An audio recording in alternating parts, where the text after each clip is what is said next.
connais ces journées où ton cerveau est juste vide. Tu regardes ton bureau, ton cahier, tes cours, et honnêtement, même ouvrir le document semble fatigant. Pas parce que tu es paresseux, pas parce que tu t'en fiches, mais parce que parfois, tu n'as juste plus d'énergie. Et le pire dans ces moments-là, c'est la culpabilité, parce que pendant que toi tu bloques, tu vois les autres avancer, réviser, travailler, poster leur routine parfaite, et toi t'es là, à regarder le plafond comme si une solution allait apparaître dessus. Pause.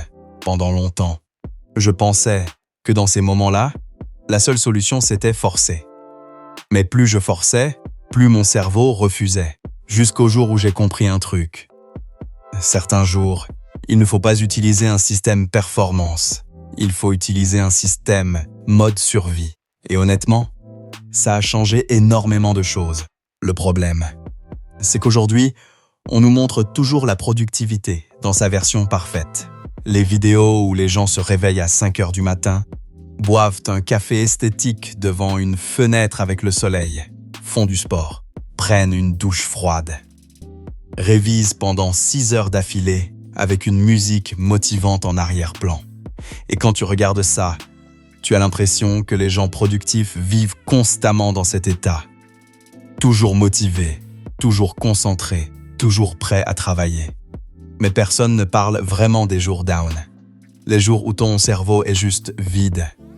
Les jours où tu dors mais tu restes fatigué. Tu ouvres ton cahier mais ton cerveau refuse de réfléchir. Même répondre à un message semble demander trop d'énergie. Et honnêtement, ces jours-là sont beaucoup plus fréquents qu'on veut l'admettre. Mais le problème, c'est que dans ces moments-là, tu essaies souvent d'utiliser les mêmes attentes. Tu te répètes « Allez, motive-toi, travaille plus. Force un peu. Les autres y arrivent. » Alors tu essayes de fonctionner normalement, comme si ton cerveau avait encore toute son énergie. Sauf qu'en réalité, il n'a plus de batterie mentale. Et ça change tout, parce qu'un cerveau fatigué ne fonctionne pas comme un cerveau reposé. Mini-pause. Essayez de travailler dans cet état. C'est un peu comme essayer de courir avec une jambe cassée. Tu peux forcer, mais chaque pas devient plus lourd, plus frustrant, plus lent. Et plus tu te forces, plus ton cerveau commence à associer le travail à quelque chose de douloureux. C'est là que beaucoup de gens tombent dans un piège énorme. Ils pensent « le problème, c'est moi ». Alors qu'en réalité, le problème, c'est qu'ils essaient de fonctionner en mode performance, alors que leur cerveau est en mode survie.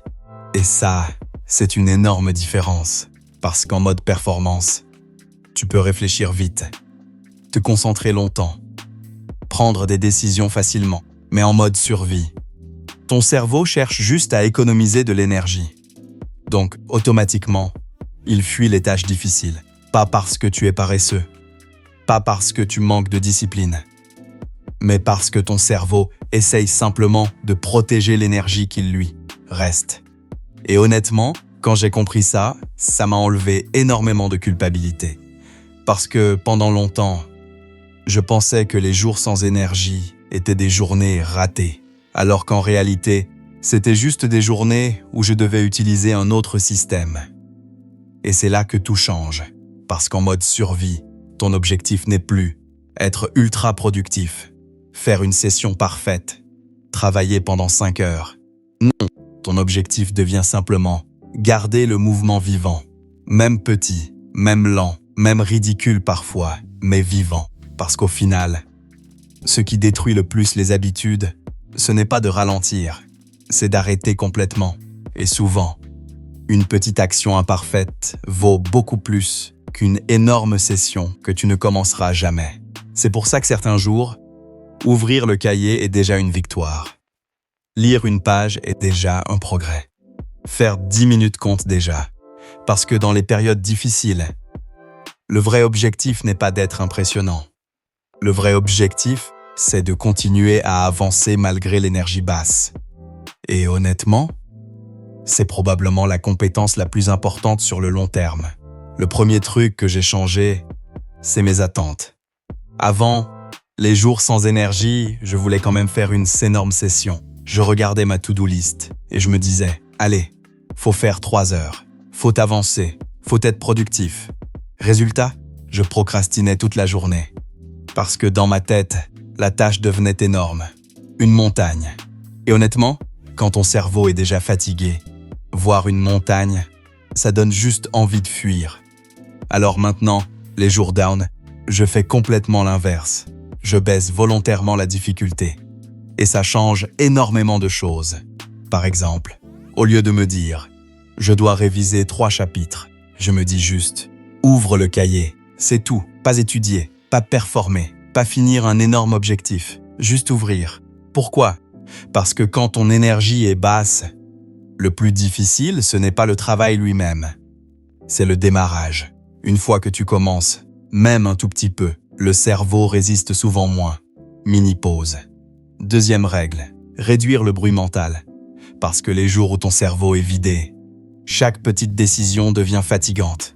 Choisir quoi faire, par où commencer, quel exercice prendre, quel chapitre réviser.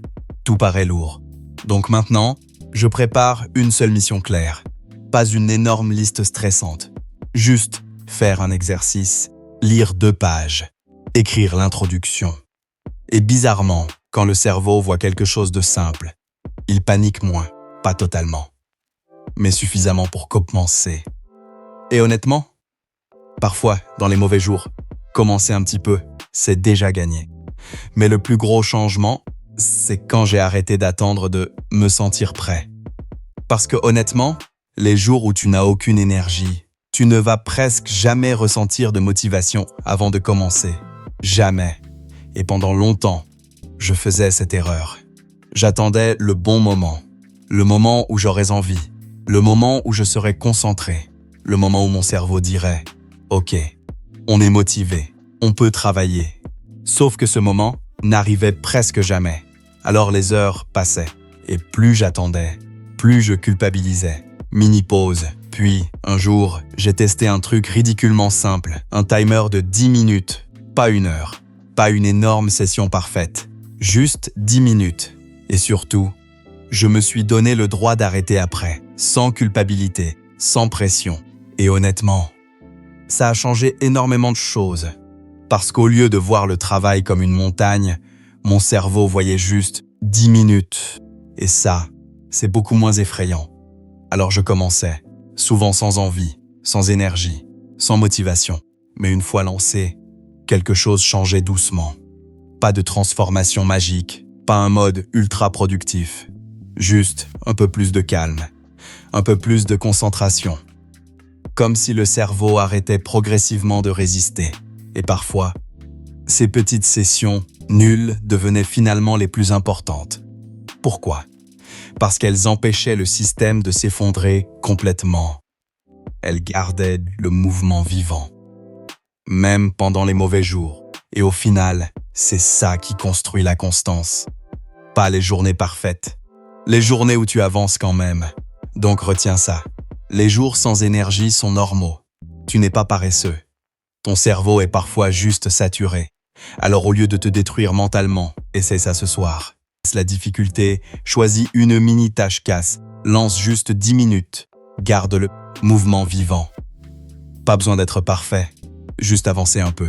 Parce que parfois, la différence entre abandonner et reprendre le contrôle, c'est juste une toute petite action. Si t'as regardé jusqu'ici, commente, mode survie, et dis-moi, c'est quoi le truc le plus difficile pour toi quand ton énergie est à 0? On avance ensemble.